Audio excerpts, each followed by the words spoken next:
今日は本当にドジャースとパドレスとの一戦に注目している番組が多く上がりまくっています。先ほどの動画では山本由伸投手の第一戦登板への登板の期待と重圧についての番組をご紹介いたしましたが、今回は大谷翔平選手がポストシーズンに登場することに対し多くの期待を寄せている番組をご紹介いたします。ぜひ最後までご覧ください。このチャンネルでは日本人メジャーリーガーに関する現地放送局の様子を翻訳してお届けしておりますので、今のうちにチャンネル登録をお願いいたします。So Shohei Ohtani, we have talked numerous times on this particular show.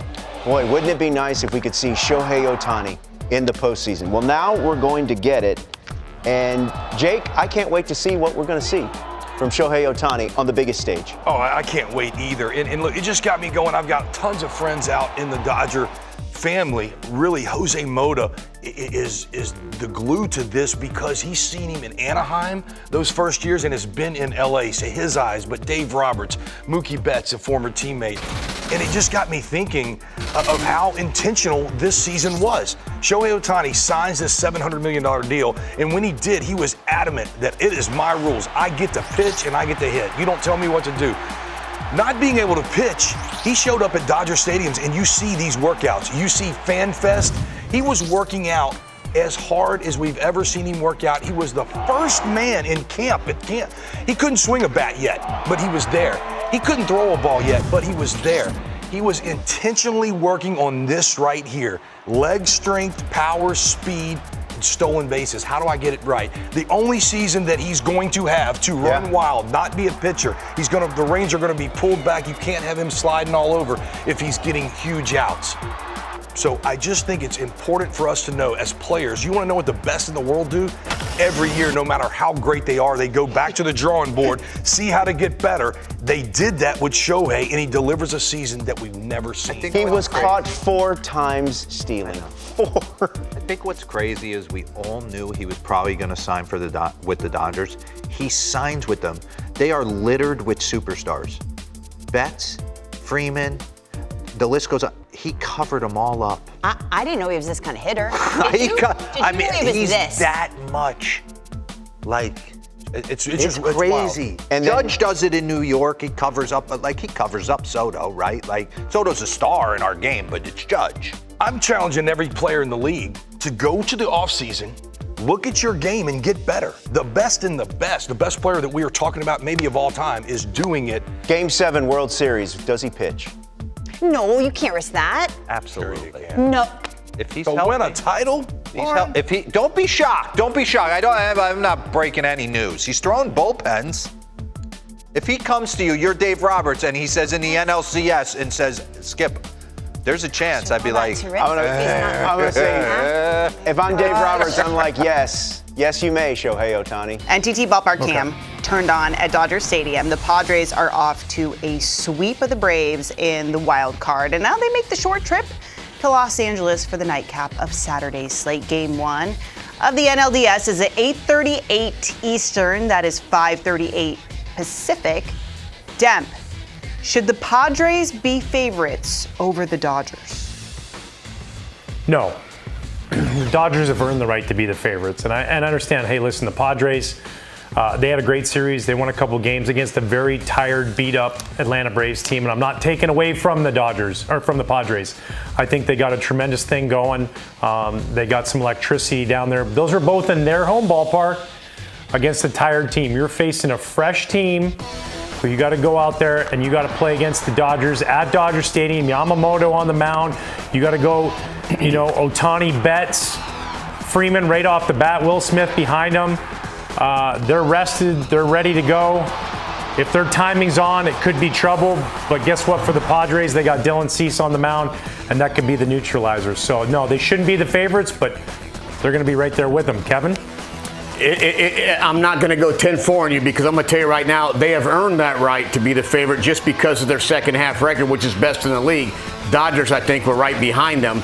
And when I say favorite, this is about as evenly matched of two teams, I think, in any series right now. I mean, Mets and Phillies are going to be exciting. I still think the Phillies, they have the advantage.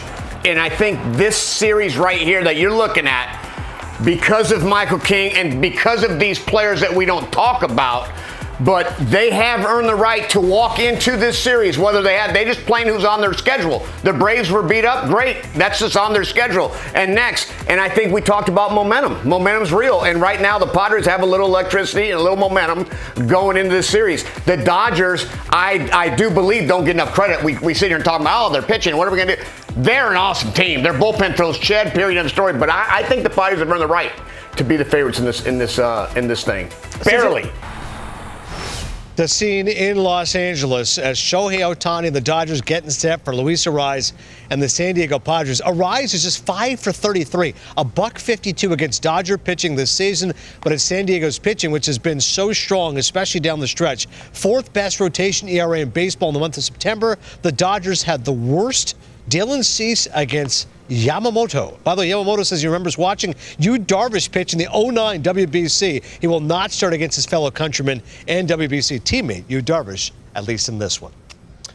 And it's time to bring in our buddy AJ Casfield. Does a great job covering the Padres at MLB.com. So the major news here, AJ, Joe Musgrove to undergo Tommy John. The Padres dealt with that surprising news today. Honestly, we knew it was concerning, weren't sure the severity of it, but how will the Padres go about replacing a guy like Musgrove? Yeah, multiple guys have said that Joe Musgrove's irreplaceable, so that should tell you one thing about just how important he is. I think his importance stems more than just from what he does on the mound. He's been a leader in that clubhouse. He's welcomed a whole lot of new guys onto this team, and he's made them comfortable. I think in terms of replacing him, it's twofold. They can worry about what it means in 2025 later. Right now, they have to figure out the National League Division Series. He presumably would have started one of the games at Petco Park, either Game 3 or Game 4. They left Martin Perez off the roster for the Wild Card Series. I would assume that he's on the roster now. The question is, does he get that Game 4 start? There's other options. The Padres could go with a bullpen game that day. They have an unbelievable bullpen, as we know. They could bring Dylan Cease back on short rest, although I think that's unlikely. There's a lot of different options, but none of them are quite what you would expect from Joe Musgrove, who was just outstanding down the stretch, posted a 2.15 ERA after coming off the IL in early August. He was one of their best pitchers, and it's definitely a tough loss. There's no question about it, as they'll try to overcome his absence. The last time the Padres met the Dodgers in the 2022 NLDS, AJ, as you know, they defeated them in 4 games. This year, the head-to-head San Diego won that. So have they leveled the playing field with Los Angeles since that last playoff series? Yeah, I think this division series just seems a little bit different than that one. I mean, that was an upset. That was the Padres had lost all 6 series during the regular season. Then they came into the division series and kind of stunned the Dodgers. This year, I think these two teams kind of view each other as equals. Manny Machado said that they have been playing playoff baseball since Korea, where they started their season with a 2-game series. Every single one of their 5 series this season has featured some outstanding games, some close finishes, obviously the triple play to clinch, and then the Dodgers clinching the division. I think Manny Machado spoke after that game, after the Dodgers clinched, and said, hey, we're not disappointed. We know we're going to be back here in a couple weeks.